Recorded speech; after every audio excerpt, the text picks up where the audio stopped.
오늘 읽어볼 책은요, 진짜 교본 같은 책입니다. 교본. 주식 투자에 있어서 가치 투자의 교본이라고 불리는 책인데요. 벤자민 그레이엄의 증권 분석이라는 책입니다. 이 책이 세상에 나온 게 1934년입니다. 1934년. 90년이 넘었는데요. 왜 교본이라고까지 불리는 책인지, 왜 워런 버핏이 교과서처럼 생각을 했다라고 말을 하는지 이번에 개정 칠판이 나왔거든요. 이 책을 이연투자자문의 박성진 대표와 함께 읽어보겠습니다. 안녕하세요. 네, 안녕하세요. 반갑습니다. 박성진 대표님이 증권분석 이 책을 같이 공동 번역 또 하셨고, 사실 저도 언젠가 한 번은 시도해보고 싶은 책이었는데 도저히 이제 엄두가 안 나더라고요, 혼자서는. 그래서 대표님한테 SOS를 쳤습니다. 네, 감사합니다. 번역도 하셨고 역자 서문도 쓰셨고, 주식시장 100년의 흥망성쇠가 고스란히 담긴 영원한 고전이다. 극찬 아닙니까? 네. 어떤 이유에서 이렇게 말씀하셨을까요? 이 책을 쓴 벤자민 그레엄이 월스트리트에 진출한 게 1914년입니다. 한 110년 전인데요.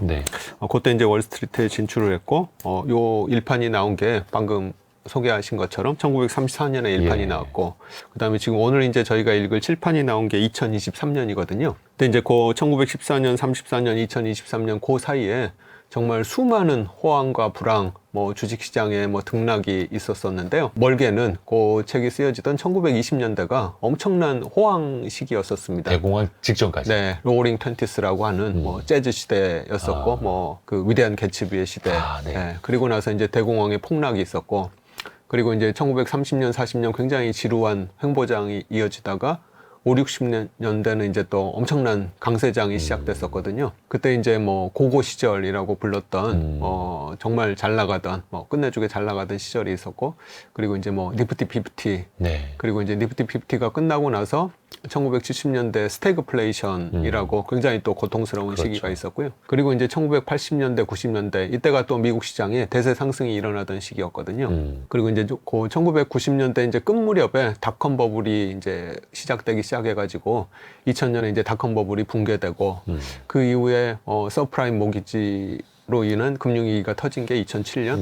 그 다음에 이제 최근에 코로나 사태. 요 사건들이 다 일어나는 그 과정에 이 증권분석 1판부터 이렇게 계속 개정판이 출간되고 지금 이제 7판에 이르게 된 거거든요. 그래서 이제 사실은 그 모든 흔적들이 이 책에 담겨 있다고 봐도 되지 않을까 싶습니다. 그 흔적들이. 그러니까 벤자민 그레이엄 사후에도요.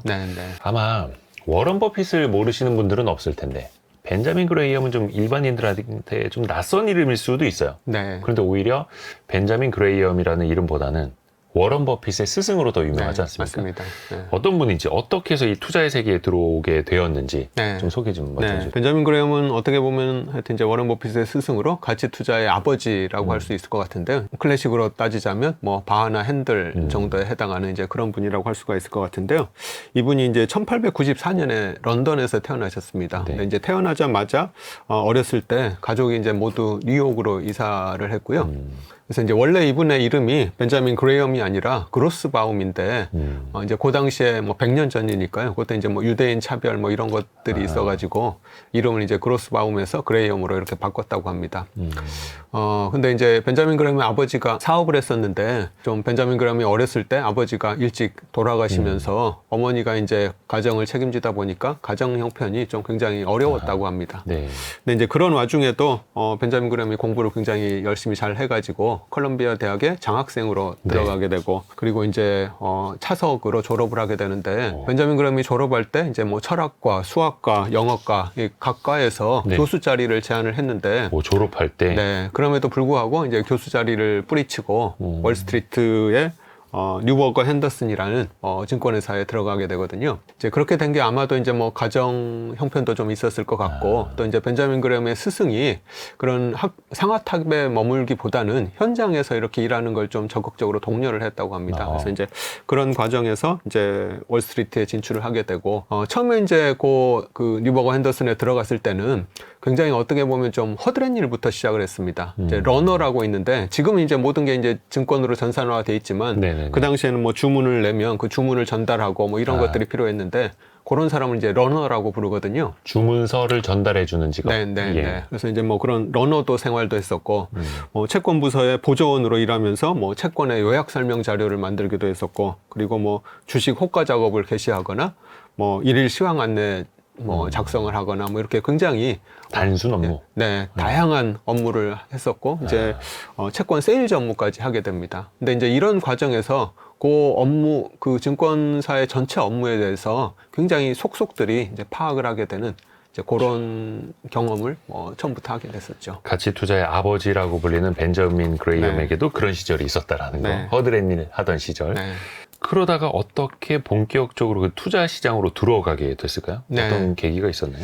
그래서 이제 그 마지막으로 이제 그 했던 게 그 세일즈 업무를 했었었는데 그때 이제 채권을 판매하는 일을 했었습니다. 이제 그 당시에는 사실 이제 100년 전이라는 걸 이제 계속 염두에 두셔야 되는데요. 그때는 이제 주식은 투기에 좀 가까웠었고 투자라고 하면 이제 채권을 사는 게 이제 투자에 가까운 행위였었는데요. 그 당시에 이제 잘 나가던 회사들이 철도 회사였습니다. 예. 100년 전이니까 이제 뭐 대륙을 가로질러서 막 철도가 놓이면서 증기기관차가 막 달리던 그런 시절이거든요. 그래서 이제 철도 회사가 이제 그 당시에 굉장히 제일 잘 나가던 이제 그런 산업이었었는데, 그렇게 이제 잘 나가던 그 철도 회사들이 채권을 굉장히 많이 발행을 했었거든요. 그래서 이제 그 채권들을 이제 판매를 하다가 그 미주리 퍼시픽 레일로드라는 회사에 예. 그 채권을 발행한 철도 회사의 재무 그 보고서를 이제 그레이엄이 분석을 하게 됩니다. 네. 근데 이제 분석을 해봤더니 이 회사가 굉장히 재정도 부실하고 회사가 부실하다는 걸 알게 돼서 그 내용을 이제 리포트를 쓰게 되거든요. 그래서 이제 그 리포트를 친구한테 보여줬더니 이제 그 친구가 그 리포트를 보고 감명을 받아가지고 이제 본인이 아는 다른 회사의 경영자한테 네. 이 리포트를 보여주니까 이제 그 경영자가 이 리포트를 보고 굉장히 좋아가지고 벤자민 그레엄을 이렇게 스카우트 하려고 합니다. 근데 이제 벤자민 그레엄이 그래서 이제 나가겠다고 하니까 예. 그 벤자민 그레엄이 다니던 그 회사에서 야, 우리 회사에서 리서치 센터를 만들어 줄 테니까 이제 그 당시에는 이제 리서치 센터라고 부르지 않고 이제 통계부서라고 불렀는데요. 지금은 애널리스트라고 하지만 그 당시에는 이제 스터티스티션이라고 했었었는데 그런 부서나 그런 네. 직종 자체가 없었는데 네, 네, 맞습니다. 벤저민 그레이엄이 어떻게 보면 만든 거네요. 네, 맞습니다. 그래서 이제 우리가 리서치 센터 만들어 줄 테니까 우리 회사에 계속 다녀라 해서 이제 그 회사에 다니면서 그 증권 분석을 계속 하게 됐다고 합니다. 물론 그 전에도 투자자들이 저 회사 건실한 회사인가 망할 네. 수 있는 회사인가를 분석하고는 투자를 했겠으나 네. 체계적으로 이제 시작을 하고 도전을 했다라는 또 의미가 있겠어요. 그 당시에는 사실은 그런 분석을 하는 사람이 거의 없었다고 봐도 될 것 그럼 같습니다. 뭐 눈 감고 투자했을까요? 네, 그때도 맞습니다. 기관들이 네. 투자를 했을 텐데요. 그 당시에는 이제 기관이라는 게 없었고요. 아까 얘기 드린 것처럼 그 당시에는 투자라고 하면 채권을 사는 게 이제 투자였었고 주식을 사는 거는 이제 투기에 가깝다고 네. 봤었었고요. 그 당시에 이제 굉장히 잘 알려진 인물이 누구냐 하면 제시 리버머라는 인물입니다. 트레이더. 투기꾼. 네. 네. 한 3번 파산하고, 그쵸, 그쵸. 3번 다시 부활하고, 결국 이제 대공황 터지면서 완전히 망해서, 권총 자살을 했던 인물인데요. 그 제시 리버머가 투자했던 방식이 어떤 방식인가 하면, 지금 작전 세력이 하던 방식하고 똑같습니다. 어떤 주식을 대량으로 매집한 다음에, 그 다음에 이제 좋은 호재성 기사를 흘리고, 그걸 보고 이제 다른 투자자들이 막 이렇게 몰려들면, 이제 다 팔아 떠넘기고 나서 이제 다시 본인은 빠져나오는 이런 투자를 이런 뭐 투기를 했었었거든요. 그런 사람들이 많았다는 거죠 당시에는. 대부분의 이제 그럴 보통주 투자라고 하면 이제 대부분 그런 투자였었고 사람들이 중요하게 생각하는 게 기업들이 발표한 뭐 재무 정보나 뭐 이런 거보다는 기업의 내부 정보, 얘가 이제 뭘 한대더라, 뭐 이런 정보를 가장 뭐 중요한 정보라고 사람들이 생각했던 그런 시기였었죠. 그게 만연했던, 그게 당연했던 시대에 네. 말 그대로 기업을 분석하면서 네. 그걸 또 이제 체계화를 한 벤자민 그레이엄이라는 인물인 거고요. 네. 이게 책이 두껍다 보니까 뭐 그래도 1000페이지는 안 됩니다. 네. 한 890페이지 정도 되네. 네. 900페이지 안 되네요. 네. 요거를 그래서 여러분께 박성진 대표님이 대신 읽어드립니다. 사례별로 좀 더 쉽게 나눠보면 좋을 것 같아요. 첫 번째 키워드 뽑은 게 저희가 투자의 진수입니다. 투자의 진수. 벤저민 그레이엄이 어떻게 달랐을까? 좀 알려주세요. 네. 사실 이제 벤자민 그레엄의 이 증권 분석이라는 거는 이제 벤자민 그레엄이 실전 투자자로서 이제 어떤 투자를 했는지에 대한 그 경험이 여기 담겨 있는 책이거든요. 네. 그래서 이제 벤자민 그레엄이 어떤 투자를 했는지를 먼저 알아보는 게 좋은데요. 네. 벤자민 그레엄이 이제 아까 이제 증권 분석을 직접 한 것뿐만 아니라 그걸 바탕으로 이제 실전 투자도 굉장히 잘 했었거든요. 그래서 이제 벤자민 그레엄이 처음 대박을 쳤던 투자가 1915년에 이제 광산회사 구겐하임이라는 회사에다 투자를 했습니다. 근데 이게 대학교 졸업한 다음 해예요. 네네. 뭐 얼마 안 됐었던 거죠. 그러니까 취업 2년 차에. 네네. 근데 이 구겐하임이라는 회사의 투자 아이디어가 뭐였냐면 이 구겐하임이라는 회사가 청산을 선언을 합니다. 근데 이제 이 구겐하임은 그 광산 회사였는데요. 예. 재미있게도 이 회사가 다른 광산 회사의 지분도 굉장히 많이 들고 있었습니다. 그러니까 우리 회사 망했어요. 문 닫을 거예요라고 했는데. 네. 망하진 않았는데 네. 하여튼 무슨 이유인지는 모르겠지만 하여튼 청산을 그 선언을 회사 합니다. 접겠습니다. 네, 회사 접겠다고. 근데 남아있는 자산은 그 자체 사업도 있을 뿐더러 이 회사가 또 다른 광산 회사의 지분을 굉장히 많이 들고 있었거든요. 그런데 이제 이 회사가 청산을 하면서 자기가 들고 있는 그 다른 회사의 지분을 주주들한테 나눠주겠다고 이제 이렇게 공시를 합니다. 네. 근데 그 그레엄이 이제 그 공시를 보고 나서 계산을 해봤더니 이 구겐하임이 들고 있는 다른 광산 회사의 지분이 이 회사들이 다 상장된 회사였었거든요. 그래서 이제 그 상장 가치를 따져가지고 계산을 해봤더니 76.23달러 정도 됐습니다. 네. 그런데 구겐하임의 주가가 68.88달러였었거든요. 구겐하임의 예. 주가보다 구겐하임이 들고 있는 그 광산회사의 주식 가치가 훨씬 더 높은 거죠. 한 10% 이상? 예, 근데 이거는 더하기 빼기만 네. 해도 알 수 있는 건 네, 아니었습니까? 맞습니다. 당시? 네. 와. 그래서 이제 그레엄이 이제 어떻게 투자를 했냐면 그래서 이제 구겐하임을 사고 네. 그 구겐하임이 들고 있는 그 광산 회사들이 상장돼 있다고 했잖아요. 네네네. 그래서 그 회사들을 공매도 하고 먼저 네, 이제 그렇게 투자를 했는데요. 나중에 그 지분을 받게 되니까 미리 판 거예요. 네, 맞습니다. 그 이제 아비트리지를 확정짓기 위해서 구겐하임을 사고 그 광산회사 지분을 공매도하는 그런 투자를 했었는데요. 물론 이게 위험이 전혀 없는 건 아닙니다. 이제 청산 선언을 했지만 네.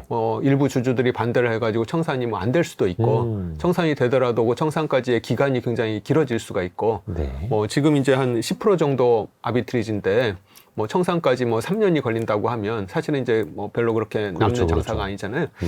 그리고 이제 또 공매도를 했는데 그 공매도 물량을 내가 계속 유지할 수 있을지에 대한 뭐 불확실성도 있고 그래도 이제 뭐 수수료 같은 거 나가니까요. 네, 맞습니다. 그래서 이제 물론 리스크가 제로인 그런 투자는 아니지만 그레엄이 이제 꼼꼼히 계산을 해봤더니 충분히 감내할 만한 한 리스크다라고 판단을 해가지고 이런 투자를 해가지고 여기서 이제 대박을 터뜨리게 됩니다. 그 한 4개월여 되는 그런 시간 차였는데 네. 그때 물론 이제 당시에도 이게 보편적인 투자 방법은 아니었을 텐데 네, 청산되는 기업에 투자하면서 갖고 있던 그 지분들 안에다가는 공매도를 쳤다고 대단합니다. 네, 그리고 우리가 벤자민 그레이엄 하면 담배꽁초 투자로 네. 또 유명하다고 우리가 인지를 하지 않습니까? 극저평가된 기업을 사서 네. 재평가에 오면 그때 파는 거. 네. 근데 그것만 반복한 게 아니었네요. 네. 그래서 사실 우리들이 이제 벤자민 그레엄 하면 꽁초 투자자 이렇게 알고 있는데 사실은 벤자민 그레엄이 더 잘했던 것들은 그런 아비트리지나 해치 거래의 달인이었었습니다. 그래서 이제 벤자민 그레엄이 요 구겐하임 투자 말고도 이제 예. 그런 해치 거래를 굉장히 많이 했었는데 예를 들면 이제 듀폰하고 GM의 차익 거래를 했었거든요. 듀폰하고 화학회사랑 자동차 회사의 네. 차익 거래를. 네. 이게 이제 듀폰이라는 회사가 GM의 주식을 들고 있었습니다. 근데 이때도 이제 재밌었던 게, 그 듀폰의 주가보다도 네. 듀폰이 들고 있는 GM의 그 주식 가치가 훨씬 더 컸었던 거죠. 예. 그래서 이제 이때도 이제 마찬가지로 그래서 이제 싼 듀폰을 사고 GM을 공매도 하는 그런 이제 포트폴리오를 구성해가지고 투자를 했었고요. 또 이제 비슷한 게 컨솔리데이티드 텍스타일이라는 회사가 있었는데 예. 이게 이제 방적 회사인데요. 예. 지금은 방적 회사 하면 뭐 별 볼 일 없는 그런 산업이겠지만 이게 이제 100년 전이라고 100년 생각을 전은 하면 뭐. 그때는 제일 잘 나가던 산업이 이 방적 회사였습니다. 그렇죠. 철도 회사, 방적 회사 이런 거였었는데요. 그래서 이제 그때는 이제 미래 전망이 굉장히 밝으니까 컨솔리데이트 텍스타일이라는 회사의 주가가 굉장히 고평가돼 있고 그런데 이 컨솔리데이트 텍스타일이 이제 전원사채도 발행을 했었는데 그 전원사채가 이제 7% 쿠폰을 주는 그 전원사채였었거든요. 이자율을. 네, 그래서 이제 그레엄이 판단하기에는 이 전원사채는 위험이 거의 없는 그런 투자인데 반해서 컨솔리데이트 텍스타일 본주는 그 미래 전망이 굉장히 밝아서 주가가 좀 굉장히 높다라고 판단이 돼가지고 이거 역시 그 전환사채를 사고 본주는 이제 공매도하는 이제 그런 투자를 구사를 했었습니다. 그러니까 그냥 본주만 투자하는 것도 아니고 네. 그 사이에서 차익 거래. 네. 그리고 또 불확실성을 최대한 낮추기 위해서 자기 이익을 또 확정해 놓기 네. 위해서 공매도를 치고. 네. 그래서 그레이엄은 사실은 꽁초 투자자라기보다는 이런 아비트리지 기회를 포착해가지고 그런 해지 거래를 하는데 뭐 거의 선수급이었다고 할 수 있습니다. 그러니까 어떻게 보면 가치 투자의 아버지이기도 하지만 금융공학적으로도 앞서갔던 인물. 네, 맞습니다. 학교에서 그런 걸 또 이제 많이 배웠을 테니까 나중에 본인이 또 그런 거를 또 가르치기도 했을 테고. 너무 재밌습니다. 근데 그 벤저민 그레이엄이 송유관 회사 네. 노던 파이프라인에 투자한 적도 있어요. 이건 네. 좀 방식이 어땠습니까? 네, 마찬가지로 이제 이 회사도 저평가돼 있다고 생각을 해서 투자를 했었는데 네. 이 회사도 이제 재밌었던 게 이 노던 파이프라인이라는 회사가 원래는 이제 그 스탠다드 오일이라는 회사가 이제 분할되면서 자회사들이 이렇게 분할이 됐었는데요. 네. 근데 재밌었던 게 이 노던 파이프라인은 그 송유관 회사인데 네. 이 회사가 또 철도 채권을 가지고 있었습니다. 근데 이거 역시 재밌는 게 노던 파이프라인의 주가는 65달러인데 네. 노던 파이프라인이 들고 있던 철도 채권의 가치가 95달러거든요. 사자마자 한 30달러 꽁돈이 생기는 거잖아요. 네, 그래서 이제 그레이엄이 이 주식을 잔뜩 매입한 다음에 이제 주주총회에 참석을 합니다. 네, 이 주주총회에 참석하는 과정도 재미있는데요. 이 노던 파이프라는 회사의 그 본사가 뉴욕에 있고, 네. 그 다음에 주주들의 대부분이 또 뉴욕에 거주하는 사람들인데, 주주총회를 저 수백 킬로미터 떨어져 있는 펜실베니아주 오일시티라는 데서 하게 됩니다. 네, 오지 마라 이거죠. 그런데도 이제 벤자민 그레엄은 꿋꿋이 찾아갑니다. 네, 찾아가가지고 이런 그 전혀 사업에 도움이 안 되는 뭐 이런 잉여 자산은 주주들한테 나눠주는 게 어떻겠는가 이렇게 이제 설득을 하려고 하는데 주주 제한. 네, 주주 제한을 하게 되는데요. 네. 경영진들이 이제 뭐 전혀 콧방귀도 끼지 않는 거죠. 당신 뭐야? 뭐 네, 이러는데. 우리 회사 사업은 우리가 더 잘하는데 예. 뭐 일반인이 와가지고 우리한테 뭐 이래라 저래라 하는 거는 우리보다 당신이 우리 회사 사업을 더 잘하느냐, 우리의 뭐 이런 정책에 마음에 안 들면 그냥 주식 팔고 나가라, 뭐 이렇게까지.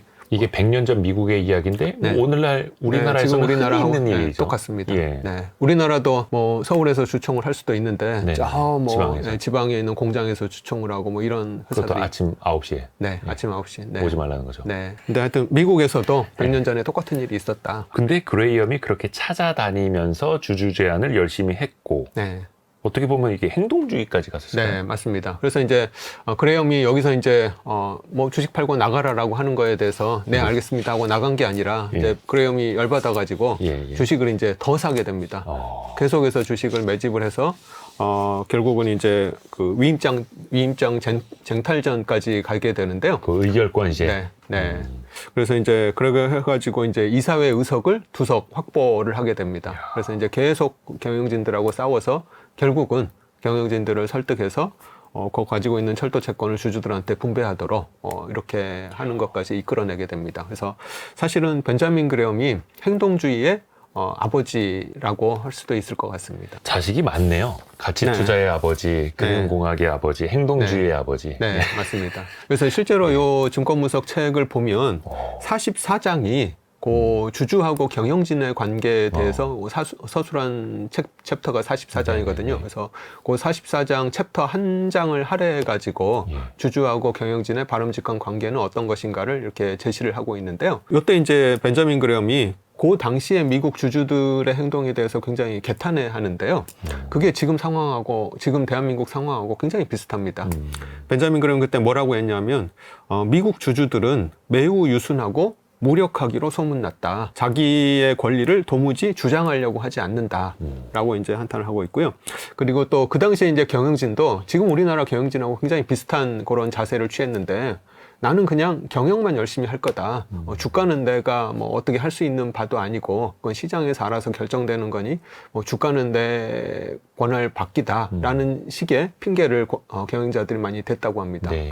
지금도 이제 우리나라 경영진들이 그런 식의 핑계를 그렇죠. 많이 대거든요. 나는 뭐 경영만 하고 주가는 뭐 내가 알 바가 아니다 뭐 이런 얘기를 하는데 벤자민 그레엄은 근데 이제 이 책에서 어떻게 얘기를 하냐면 경영진은 주주의 이익을 보호해야 될 책임이 있고 그 주주의 이익을 보호해야 될 책임 안에는 주가가 부당하게 뭐 높거나 또는 부당하게 낮은 것들을 방지해야 될 생무가 포함된다라고 얘기를 합니다. 그래서 경영진들이 내가 주가는 뭐 시장에서 결정되는 건데 내가 어떻게 그죠, 주가를 어떻게 하란 말이냐. 네. 근데 벤자민 그레엄은 경영진이 주가에 영향을 미칠 수 있는 방법은 굉장히 많이 있다고 얘기를 하는데요. 예를 들면 아까 노던 파이프라인이라든지 여러 회사들을 보면 그 보유하고 있는 자산 가치보다도 주가가 훨씬 낮잖아요. 네, 네. 어떻게 얘기하면 이제 청산 가치보다도 주가가 훨씬 낮은 상황인데 그런 상황이라고 하면 이제 배당을 그 청산 가치에 걸맞게 올리면 된다. 네, 배당금을 올리면 되고 또는 이제 그 사업 운영에 필요하지 않는 자산이라면 주주한테 분배를 해도 된다.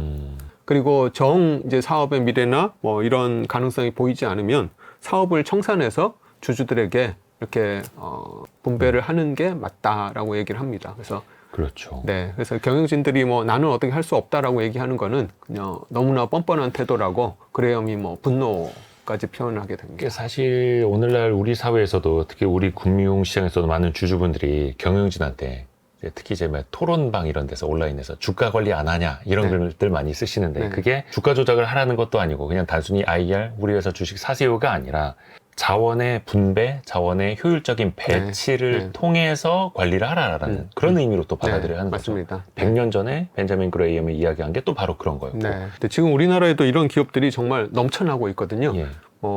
기업 이름을 얘기하면 좀 그렇긴 하지만 너무 많아서 한 시간 필요할 겁니다. BYC, 신도리코 뭐 이런 기업들을 보면 주가는 뭐 2천억인데 갖고 있는 자산은 뭐 1조. 노던 파이프라인은 사실 상대가 안 되는 뭐 그런 헐값에 지금 거래가 되고 있는데요. 근데 하여튼 벤자민 그레엄을 보면 단순히 꽁초를 사서 그 자연스럽게 그냥 주가가 오르기를 마냥 기다렸던 게 아니라 행동을 통해 가지고 그 정당한 가격을 받아내도록 하는 그런 행동주의를 했었다는 걸 좀 알려드리고 싶습니다. 그래서 벤자민 그레이엄도 경영진을 쉽게 설득할 수 있으리라는 생각은 순진한 착각이었다. 네. 이런 말을 했고 네. 뭐 100년 후에 또 우리나라에서도 네. 이런 것도 이제 계속해서 우리는 또 공부를 하고 있고 왜 요즘 우리나라에서도 행동주의가 좀 통하지 않습니까? 네, 맞습니다. 많이 달라지고 있죠. 사법도 개정이 네. 됐고 네. 또 경영진의 또 이사진의 의무도 더 확대가 돼 가고 있으니까요. 네. 다음 키워드로 우리가 볼게 우리가 이제 벤자민 그레이엄의 증권 분석이라는 두꺼운 책을 박성진 대표님이 쉽게 설명해 주고 계시고요. 두 번째 키워드는 영원한 지혜입니다. 지혜. 그러니까 사실 벤자민 그레이엄이 혼자서만 투자하고 혼자서만 큰 돈을 번 것뿐만 아니라 이걸 또 이제 나눠주려고 했잖아요. 네. 책을 통해서. 네, 맞습니다. 그게 또 의미가 있지 않습니까? 네, 맞습니다. 그래서 그 1920년대 고 무렵에 사실 이제 월스트리트에서 제일 잘 나가던 사람이 이제 벤자민 그레엄이었습니다. 그 당시에 이제 고 월스트리트의 거물이라고 할 만한 사람이 이제 버나드 바루크라는 사람이었는데요. 그분이 이제 뭐 정치 쪽에도 영향력을 행사하고 굉장히 거물급이었는데 이제 그분이 벤자민 그레엄을 직접 찾아와가지고 내 돈도 맡아달라라고 할 정도로 벤자민 그레엄이 굉장히 잘 나가던 그런 사람이었었는데요. 1925년에 이제 벤자민 그레엄이 본인의 이제 그런 투자 경험, 그러니까 벤자민 그레엄이 이제 월스트리트에 진출한 게 1914년이니까 25년이면 한 10년 정도 됐잖아요. 그래서 이제 본인이 월스트리트에서 한 10년 정도 투자하면서 그런 이제 경험했던 그런 것들을 이제 일반인들한테도 좀 알려주고 싶다는 생각을 갖고 이제 투자 서적을 이제 이제 구상을 하게 됩니다. 네. 근데 이제 뭐 처음에는 이제 자료가 없으니까 이제 그런 투자 서적을 작성하기 위한 이제 사전 단계로 해서 콜롬비아 대학에서 이제 강의를 하기 시작합니다. 네. 그래서 이제 그때 강의를 같이 했던 분이 이제 강의를 도와줬던 분이 데이빗 도드라는 분인데요. 그래서 이제 그레엄 도드의 이제 증권 분석이 탄생을 하게 되는데 네. 사실은 이제 그런 작업을 하는 와중에 엄청난 일이 터집니다. 엄청난 일이요? 대공황이 터지거든요. 대공황. 네. 그래서 이제 1929년 8월부터 이제 주식시장이 붕괴를 해서 주식시장이 하락하기 시작하는데 그 1929년에 이제 벤자민 그레엄이 그때 이제 펀드를 운용을 하고 있었는데 그 펀드 계좌의 수익률이 마이너스 20%가 찍히고 다우 지수가 그때 15% 정도가 빠졌거든요. 시장보다 더 빠진 거였네요. 네. 왜냐하면 벤자민 그레엄은 공매도를 하고 이런 해지 거래를 하다 보니까 좀 그 본인 자본보다 레버리지를 썼었거든요. 레버리지의 아버지. 네. 자식이 많습니다. 네. 근데 그 다음에 실적이 더 안 좋은데요? 네. 그래서 이제 벤자민 그레엄이 이제 1929년에 그런 손실을 봤었는데, 그 1929년 말에는 이제 빠지다가 약간 반등하면서 1929년이 종료가 됐거든요. 네네네네. 근데 이제 그 당시만 하더라도 벤자민 그레엄은 이제 하락이 마무리됐다라고 생각을 했다고 합니다. 근데 이제 지금 이제 우리가 역사가 지나서 알지만 하락이 마무리된 게 아니라 하락의 시작이었던 거죠. 네. 그래서 이제 1929년에 마이너스 20%인데 1930년에 마이너스 50%, 뭐 반토막이 나버렸고요. 마이너스 20% 맞고 반토막 더. 네, 마이너스 50% 맞고 1931년에 마이너스 16%, 32년에 또 마이너스 3% 해서 전체적으로 4년 동안 마이너스 70%를 겪게 됩니다. 그래서 어마어마한 하락인 거죠. 이야. 최근에 뭐 저만 하더라도 이제 제가 이제 2000년대 초반부터 투자를 해왔으니까 한 20년 넘게 투자를 해왔는데요. 네. 2년 연속해서 오. 뭐 이렇게 주식시장이 하락한 경우는 20년 기간 동안 거의 없었거든요. 예, 근데 4년 연속해서 주가가 이런 식으로 하락한 기간은 대공황 말고는 지금까지 역사에서 없었습니다. 그러니까 역사적으로도 대공황이라고 네. 기록이 현재까지 되겠죠. 네. 그래서 이제 이런 엄청난 하락을 맞았었고, 이제 여기서 이제 절치부심해서 결국은 1935년 말에 이제 원금을 다 회복을 하게 되는데요. 1935년 말에요. 네. 그래서 이제 그 경험을 바탕으로 해서 이제 사실은 이제 그 전에 1934년에 증권분석 1판을 출간을 하게 됩니다. 1판을 출간하면서 회고록에다 이제 벤자민 그램이 어떻게 회고를 하냐면 증권분석을 구상하고 출간하기까지 7년이라는 세월이 걸렸는데 만약에 더 일찍 1934년이 아니라 더 일찍 책을 냈더라면 네. 큰 실수가 될 뻔했다라고 오. 얘기를 합니다. 왜냐하면 이제 만약에 1925년에 출간했다라고 하면 예. 그냥 승승장구했던 그런 경험만을 담았을 테잖아요. 그 대공황의 끔찍했던 경험을 겪고 나서 이 증권분석을 출간을 해서 그 1920년대 처음에 생각했던 거랑은 굉장히 많이 다른 책이 탄생했다고 얘기를 합니다. 오히려 너무 좋은 시절에 잘 나갔을 때만 담는 것보다 네. 큰 아픔이 있었던 네. 또 그리고 이겨내는 과정까지도 네. 혹은 방법까지도 담을 수 있었던 게 더 좋았다. 네, 맞습니다. 그러네요. 그거는 이제 초판 이야기이긴 할 겁니다. 네. 1934년의 이야기일 거고요. 그러니까 사실 이게 어떻게 보면 역사책에 가까울 수도 있겠어요. 금융의 역사? 네. 근데 사실은 이제 개정이 역사라기보다는 벤자민 그램은 실전 투자자다 보니까 이제 실전 투자에 대한 얘기를 굉장히 많이 그렇죠. 하고 있는데요. 근데 이제 그 과정이 잘 나가던 시절만 겪으면 항상 이제 업사이드만 보고 사람들이 투자를 하잖아요. 근데 이제 다운사이드를 관리하는 게 얼마나 중요한지가 이제 책에 굉장히 많이 담겨 있는데 그게 이제 안전마진이라는 개념이 담겨 있는 거죠. 오늘 우리가 읽고 있는 벤자민 그레이엄의 증권 분석은 7판입니다. 네. 7판. 네. 이게 판을 7번이나 바꿔가면서 개정이 되고 있다는 네. 것도 이제 좋은 책이라는 또 방증이기도 한데 네. 또 그 안에 하나하나 시대상이 담겨 있을 거 네, 아니에요? 맞습니다. 그래서 이제 1판이 나온 1934년이 아까 얘기 드린 것처럼 대공황이 끝나고 대공황에 이제 그 여파가 여전히 남아있던 그런 시기였었고요. 그 당시만 하더라도 사람들이 이제 주식하면 치를 떨던 시기였었죠. 그 대공황이라는 어마어마한 폭락장을 겪고 나서 그래서 주식을 사려면 용기를 내지 않으면 주식을 살 수 없었던 이제 그런 시기에 나온 게 1판이었었고요. 네. 그리고 2판이 나온 게 이제 1940년인데 요 시기가 2차 세계대전이 벌어지고 있던 그런 시기였습니다. 그래서 이제 그 상황에서 이제 나온 게 2판이고 3판이 출간된 게 51년인데요. 네. 이 50년대하고 60년대가 미국의 장기 상승이 이제 본격적으로 벌어지기 시작하던 때가 이제 50년대 초반입니다. 그래서 이제 그 30년대하고 40년대 대공황 이후에 엄청나게 힘든 그 시기를 이제 이겨내고 본격적으로 주식 시장이 상승하기 전에 나온 게 3판이고요. 그리고 이제 4판이 나온 게 이제 1962년. 요때는 이제 그 고고 시절이라고 정말 네. 미국 주식 시장이 정말 화랑의 한복판에 있던 그 시기에 나온 게 이제 62년 4판이고요.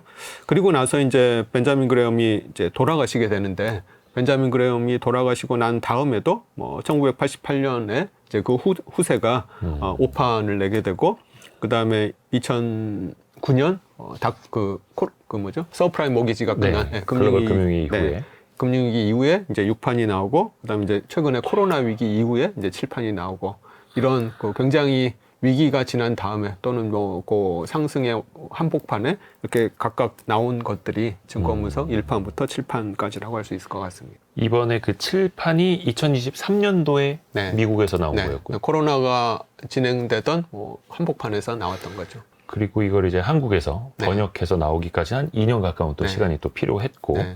거의 그쵸 900페이지에 달하는 네. 거 이제 공동 번역을 하셨겠습니다만 네. 또 원체 또 어려운 내용인데 그러면 이번 그 개정 7판은 기존의 증권 분석과는 어떻게 달라졌을까요? 네. 근데 이제 사실 그 개정 7판 얘기를 하기 전에 네. 4판 얘기를 제가 조금 드리고 싶은데요. 4판이 뭐가 좀 특별합니까? 네, 4판이 좀 굉장히 특이한데 1판하고 2판, 3판은 34년, 40년, 50년 요 무렵에 나왔잖아요. 네. 근데 이제 미국의 대세 상승이 일어났던 게 아까 이제 5, 60년대라고 했는데 1, 2, 3판은 사실은 그 대세 상승이 일어나기 전에 굉장히 네. 힘들고 조정이 일어나고 이런 시기에 나왔던 책이거든요. 근데 4판은 61년인데 62년은 이때가 이제 뭐 대세 상승이 뭐 완전히 한복판 무르익었을 때 이제 그때가 이제 나왔던 게 요 4판인데요. 4판이 나오던 요 시기가 완전히 성장주 장세였습니다. 지금 시기랑 굉장히 비슷하거든요. 지금도 보면 이제 M7 종목들, 네. 네, 또 뭐 AI 종목들, 그렇죠. 이런 빅테크들. 주식들만 엄청나게 잘 나가는 시기잖아요. 네. 근데 요 1960년대가 미국이 그런 시기거든요. 예. 그래서 이제 이런 성장주가 엄청나게 잘 나가던 시기에 어떻게 하면 성장주의 밸류에이션을 할까를 고민하면서 그레엄이 썼던 책이 요 4판이라고 할 수가 있습니다. 과연 저 성장주 주가는 얼마가 적당한가, 네. 얼마에 사야 할까, 네. 이런 거요. 그래서 이제 사람들이 이제 벤자민 그레엄을 꽁초 투자라고 하는데 그것도 이제 맞는 얘기인 게 그레엄은 이제 염가 종목들을 굉장히 좋아했었거든요. 예. 예. 주식의 내재 가치보다 이제 굉장히 그냥 쌌을 누가 때. 봐도 싼 그런 종목들을 사서 투자하는 게 굉장히 이제 잘하던 그런 분이었는데 1960년대는 지금의 M7 종목 같은 것들이 뭐 엄청나게 잘 나가던 그런 시기여서 그런 종목들을 어떻게 밸류에이션 할 건지가 굉장히 고민이었던 게 증권문서 이 아하. 사판에 담겨 있는데요. 거기에 묻어나는군요. 네, 그래서 이제 그레엄이 이제 그런 고민을 담아가지고 성장주를 그러면 얼마로 밸류에이션 해야 될까? 그래서 이제 그레엄이 성장주의 밸류에이션으로 제시를 한 게 이 회사의 정상이익에다가 멀티플을 곱하는데 네네. 멀티플을 어떻게 정하냐 하면 이 회사 미래 한 7년에서 10년 사이에 예상되는 성장률에다가 2배를 곱하고 거기다 8.5를 더하게 됩니다. 8.5를 더해요? 네. 근데 이제 뭐 어떻게 보면 이제 경험칙으로 나온 건데요. 이제 성장을 하나도 못 한다고 하면 그냥 이익에다가 정상이익에다가 8.5를 그냥 곱하면 되는 거고, 그러니까 멀티플 8.5를 네네네. 주는 거고, 만약에 이제 향후 한 7년에서 10년 동안 10% 성장을 한다라고 하면 거기다가 2를 곱하고 20에다가 8.5를 더하면 28.5배, 멀티플이 이제 28배가 되는 거죠. 근데 이제 요게 벤자민 그레엄의 제자인 워런 버핏의 투자로 굉장히 많이 알려진 게 아메리칸 익스프레스 투자거든요. 지금도 갖고 있죠. 네. 그래서, 워런 버핏이 아메리칸 익스프레스 투자했던 게 이제 1964년인데, 어떻게 보면 요 62년 요 사판이 나오고 나서 이제 얼마 안 지나서 워런 버핏이 아메리칸 익스프레스 투자했던 거거든요. 그래서 요 아메리칸 익스프레스 투자가 워런 버핏이 벤자민 그레엄의 가르침에서 많이 벗어난 투자라고 얘기를 하고 있는데, 근데 실제로 보면 요때 아메리칸 익스프레스의 그 시가총액이 1억 6천만 달러일 때 워런 버핏이 투자를 했는데 그때 아메리칸 익스프레스가 벌어들이고 있는 순이익이 1,100만 달러였거든요. 네. 그래서 퍼가 한 13.8배, 퍼 한 14배에 샀었는데 이게 사실은 벤자민 그레엄의 그 성장주 공식에 의하면 결코 비싸지 않은 가격이었습니다. 그러니까 주가 수익 비율 PER 네. 13.8배면 네. 결코 싼 주식도 아니지만 네. 성장주로 치면은 또 네. 비싼 것도 아니었다. 네, 왜냐하면 이제 벤자민 그레엄이 그 성장률에다가 2를 곱하라고 했잖아요. 예. 근데 아메리칸 익스프레스의 성장률이 한 10% 정도 됐었거든요. 뭐 2를 곱하면 20배에다가 8.5를 더하면 28.5. 28.5가 적당한데 워런 버핏은 13.8배에 샀으니까 그럼 절반 값에 산 절반 거다? 가격에 산 거니까 벤자민 그레엄이 이런 버핏의 투자도 이제 포용했다라고 볼 수 있는 거죠. 지금이야 뭐 카드 회사가 뭐 성장주야라고 할 수 있겠으나 64년, 1960년 되면은 뭐 신용카드 회사면은 뭐 그때 이제 엄청나게 신용카드가 막 나오기 시작하던 그런 시기였습니다. 그래서 성장 이제, 기업이었겠네요. 네, 그래서 당시. 이제 어마어마한 그 미래의 성장성이 이제 보이던 그런 시기였었죠. 이야, 그래서 이것도 역시나 상대적으로 네. 계산해 봐야 한다라는 거고요. 네. 그래서 사판이 어떻게 보면 좀 변화가 나타났고 네. 불타는 시장이었으니까 네. 이건 감히 이제 제가 좀 추측을 해봅니다만 1, 2, 3판보다 4판이 제일 많이 팔렸겠네요. 시장 좋을 때 많이 팔리지 않습니까? 관련 책도? 그것까지는 제가 잘 모르겠습니다. 추측입니다. 그럼 이번 7판은 네. 어떻게 좀 많이 달라졌어요? 타판이 나온 게 62년인데요. 사실은 이제 벤자민 그레엄은 그 전에 은퇴를 합니다. 이제 56년에 벤자민 그레엄이 은퇴를 하는데요. 투자자로서 은퇴? 네, 투자자뿐만 아니라 그 벤자민 그레엄이 이제 컬럼비아 대학에서 증권문서 강의를 했었었는데 네네네. 그럼 컬럼비아 대학의 강의도 은퇴를 하거든요. 근데 그때 나이가 62살이니까 이제 은퇴할 만한 나이가 되셨던 거죠. 그죠, 옛날이었으니까. 네, 그래서 이제 컬럼비아 대학의 강의도 은퇴를 하고 이제 그 본인이 운영하던 펀드도 접고 뭐 이렇게 업계에서 이제 떠나시게 되는데요. 그리고 나서 쓴 게 이제 사판인데, 그리고 나서 이제 1976년에 벤자민 그레엄이 돌아가시게 됩니다. 예.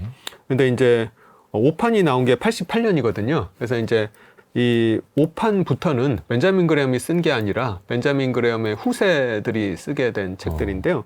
5판은 이제 벤자민 그레엄이 콜럼비아 대학을 은퇴하고 그 증권분석 강의를 물려받은 사람이 로저 머리라는 사람이 물려받았습니다. 그래서 이제 그 로저 머리라는 사람이 참여해서 쓴 게 5판이고요. 그다음에 6판이 나온 건 2009년인데 6판은 벤자민 그레엄이 쓴 2판에다가 이제 여러 현대 가치 투자 대가들의 해설이 이제 덧붙여진 게 6판인데요. 그때 이제 6판의 편집자 역할을 했던 게 이제 세스 클라만입니다. 네. 네, 그래서 이제 6판이 그렇게 만들어지고 7판도 마찬가지로 세스 클라만이 편집자 역할을 하면서 그 벤자민 그레엄의 증권분석 2판에다가 현대 이제 가장 뛰어나다고 생각하는 가치 투자 대가들을 초청해가지고 그 사람의 해설을 덧붙인 게 요 7판이라고 할 수가 있을 것 같습니다. 어떻게 보면 이제 그레이엄 도드 마을이라고 네. 하는 그곳의 추종자들 네, 혹은 후배 제자들이 모여서 계속해서 5판, 6판, 이번에 7판까지도 이어지는 네. 거예요. 또 한국에서는 가치 투자 또 대가이신 이건 선생님 비롯해서 박성진 대표님, 서륜성 네. 대표 이렇게 또 세 분이서 같이 번역을 한 거고요. 네. 그래서 이제 그 7판에서 굉장히 좀 눈여겨보면 좋을 게 벤자민 그레엄의 이제 1판, 2판이 나오던 시기는 아까 얘기 드렸듯이 뭐 대륙에 철도가 놓이면서 증기기관차가 달리던 그런 시기잖아요. 근데 지금은 뭐 자율주행차가 달리던 시기니까 그 100년 전하고는 세상이 엄청나게 바뀐 거죠. 그래서 이제 벤자민 그레엄의 원칙은 그대로일지 몰라도 이 달라진 세상에 투자하는 방식은 조금씩 계속 달라져 왔는데요. 네. 그래서 이제 벤자민 그레엄의 그 2판에 벤자민 그레엄이 얘기를 한 거하고 그 지금 현대 가치 투자자들의 이제 생각들하고 뭐 어떤 부분들이 달라졌고 또 어떤 부분들은 그대로이고 하는 것들을 이렇게 좀 눈여겨서 보시면 굉장히 좀 재미있지 않을까 싶습니다. 그래서 세스 클라만을 비롯해서 지금도 활발하게 투자를 하고 계시는 분들이 중간중간 뭐 네. 해제라고 해야 될까? 좀 네. 풀이 네. 서로 좀 쓴 거고요. 어떤 분들은 그런 말씀하실 수도 있어요. 저거 뭐 100년 가까이 된 책인데 90년 넘은 책이 지금도 통할까? 네. 에 대한 혹시 답변은 어떻게 맞습니다. 하실 수 있을까요? 벤자민 그레엄의 원칙은 이제 많은 여기 이제 그 해설을 덧붙인 분들이 한결같이 하는 얘기가 벤자민 그레엄의 원칙은 지금도 여전히 통한다라고 얘기를 하고 있습니다. 원칙. 네. 근데 이제 그럼에도 불구하고 세상이 굉장히 많이 바뀌어서 그 원칙을 실현하는 구체적인 방식은 저마다 다를 수밖에 없다는 거죠. 그래서 이제 그 바뀌지 않은 부분은 뭐냐 하면 결국은 그 투자 대상을 철저하게 분석하고 손실에 대비를 해야 된다. 말 그대로 원칙. 예, 라는 원칙은 바뀌지 않고 있고, 그리고 이제 벤자민 그레엄이 이제 제시를 한 게 이 주식이라는 게 한낱 휴지 쪼가리가 아니라 그 뒤에 이제 실제로 기업의 가치가 있다라는 그쵸, 그쵸. 거고, 그 기업의 내재 가치라는 거를 우리가 철저하게 공부를 해서 파악을 해야 된다. 그리고 시장이라는 게 계속 변동성이 있기 때문에 어느 순간 그 내재 가치보다도 훨씬 저렴한 가격에 우리가 주식을 살 수 있는 그런 기회가 반드시 찾아온다. 이게 이제 벤자민 그레엄의 투자 원칙이거든요. 그래서 이제 그 원칙은 지금까지 안 바뀐 거죠. 네. 이 원칙이 왜 안 바뀌냐 하면 인간 본성이 안 바뀌기 때문에 그렇습니다. 인간 본성들이 몰려다니고 탐욕스럽고 공포에 빨리 젖게 네, 되고. 하게 되고. 그러니까 가치를 보는 게 참 어렵죠. 가격은 직관적으로 딱 보이는데. 네, 네. 그래서 그 가격이 아니라 가치를 본다라는 게 또 공부를 해야만 하는 거고 네. 인간의 본성을 또 역행을 해야 하는 거고. 네. 그래서 사실 이게 증권분석 책도 두껍긴 합니다만 중간중간 해설을 쓰신 분들 네. 그분들의 이야기만 봐도 사실 또 도움이 된다 하더라고요. 네, 맞습니다. 그분들도 쟁쟁한 분들입니다. 네, 쟁쟁한 분들이 많이 참여했습니다. 예. 그래서 이제 뭐 한 열 몇 분의 그런 가치 투자 대가들 또 이제 그 가치 투자하고 관련돼서 연구를 하셨다 이제 그런 분들이 참여를 했는데요. 가장 이제 좀 많이 알려져 있을 만한 분이 이제 로저 로엔스타인이라는 분이 있는데 네. 이분은 이제 금융 저널리스트입니다. 이분은 이제 실전 투자했던 분은 아닌데 이분이 이제 쓴 책 중에 굉장히 유명한 책이 네. 그 LTCM의 흥망성쇠를 다뤘던 천재들의 실패라는 책인데요. 그 노벨상 받은 천재들이 모여서 맞습니다. 투자 회사를 차렸으나 네, 보기 좋게 네, 망한. 망한 회사죠. 네. 네, 그래서 이제 그 LTCM을 취재한 책을 썼던 분이고 그리고 워런 버핏을 다룬 워런 버핏의 워런 버핏이라는 그 워런 버핏 전기를 다뤘던 책도 썼던 분이 로저 로엔스타인인데요. 네. 이분이 이제 그 스펙하고 지금 우리나라에도 스펙 상장이 최근에 많이 되고 네네, 있잖아요. 그렇죠. 그래서 이제 스펙하고 암호화폐 시장이 얼마나 혼탁한지에 대해서 비판하는 글을 아하. 기고를 했고요. 그리고 또 하워드 막스도 이 책에다 기고를 했습니다. 하워드 막스도 이제 굉장히 많이 알려져 있는데, 그렇죠. 예, 오크트리 캐피탈을 운영을 하고 있고, 한국에도 이제 뭐 몇 번 뭐 방송 출연에 예. 뭐 잠깐 나왔던 이제 그런 분인데요. 이 하워드 막스의 책도 또 굉장히 유명합니다. 그렇죠. 투자에 대한 생각, 예. 뭐 마켓 사이클의 법칙, 뭐 이런 책이 유명한데, 이 하워드 막스가 이제 부실 채권 투자로 굉장히 유명한 분이거든요. 그래서 이제 워런 버핏도 이제 채권에 대해서 굉장히 많이 깊이 다루고 있는데, 하워드 막스가 생각하는 채권 투자랑 벤자민 그레엄의 채권 투자가 어떤 부분이 다르고 또 어떤 부분은 여전히 유효한지 뭐 이런 부분에 대해서 써놓은 글도 또 굉장히 재미있고요. 또 기고자 중에 굉장히 눈에 띄는 분 중에 하나가 토드 컴스가 기고를 했는데요. 네. 토드 컴스는 누구냐 하면 벅시어 해서웨이에서 투자 포트폴리오 매니징을 담당하는 분이 이제 토드 컴스거든요. 그래서 지금 가이코의 CEO로도 있는 분인데요.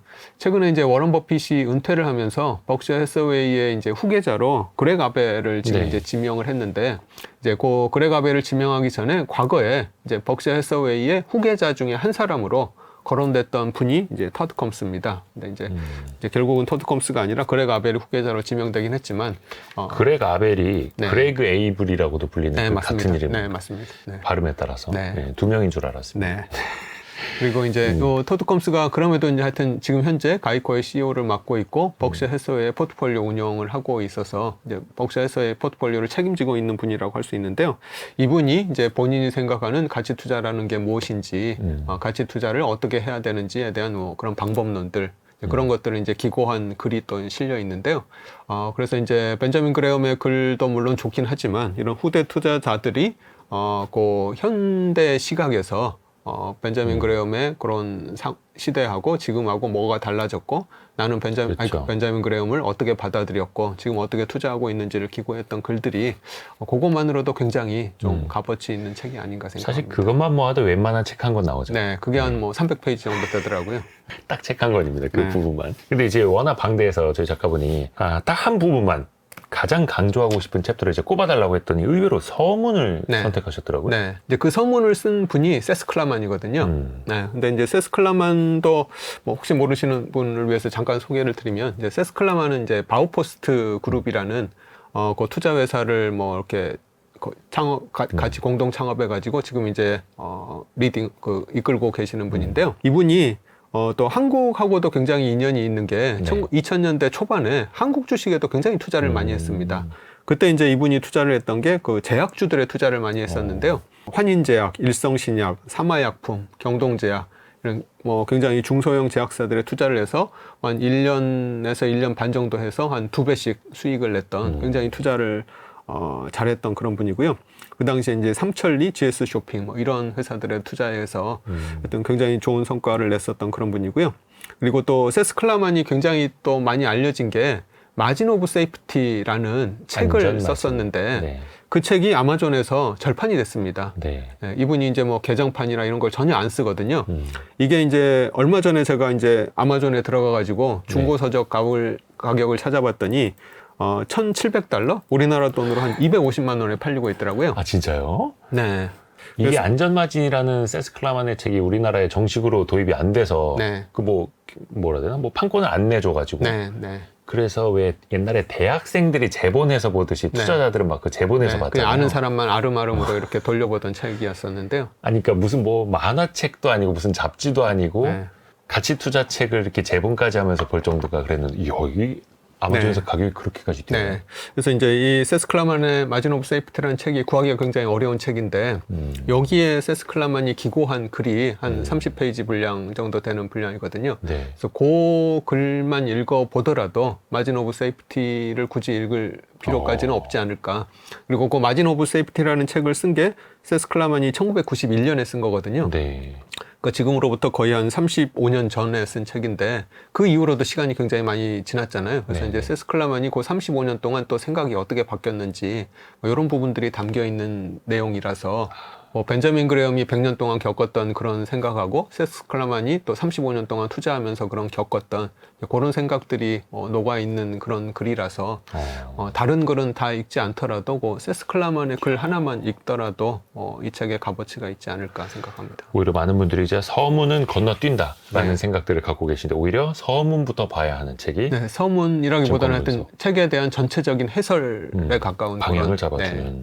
또 이 책을 보시는 분들 그리고 또 이 방송을 보고 들으시는 분들 입장에서 보면 과연 저걸 개인 투자자가 어떻게 실전에 반영할 수 있을까? 그냥 책만 두껍고 이론서 아니야 또 이렇게 볼 수도 있잖아요. 네. 개인 투자자는 이걸 어떻게 대입해 보면 좋을까요? 네. 근데 사실은 이게 이론서가 아닙니다. 왜냐하면 아까 봤듯이 이제 뭐 하워드 막스도 그렇고 토드 컴스도 그렇고 세스 클라만도 그렇고 실제로 펀드를 만들어서 자기 뭐 펀드를 운영을 하고 실전에서 뭐 숱한 그런 시행착오를 겪었던 분이 이제 쓴 글이거든요. 그리고 벤자민 그레엄 역시 교수가 아닙니다. 월스트리트에서 실전에서 굉장히 실전 투자자로 굉장히 잘 나가던 그런 분이 자기 경험을 알려주기 위해서 이제 컬럼비아 대학에서 강의를 했었던 것 뿐이고요. 그래서 이제 이 그레엄의 증권 분석은 사실은 이론서가 아니라 실전 투자자들의 실전 경험이 담긴 이제 그런 책이라고 할 수가 있고요.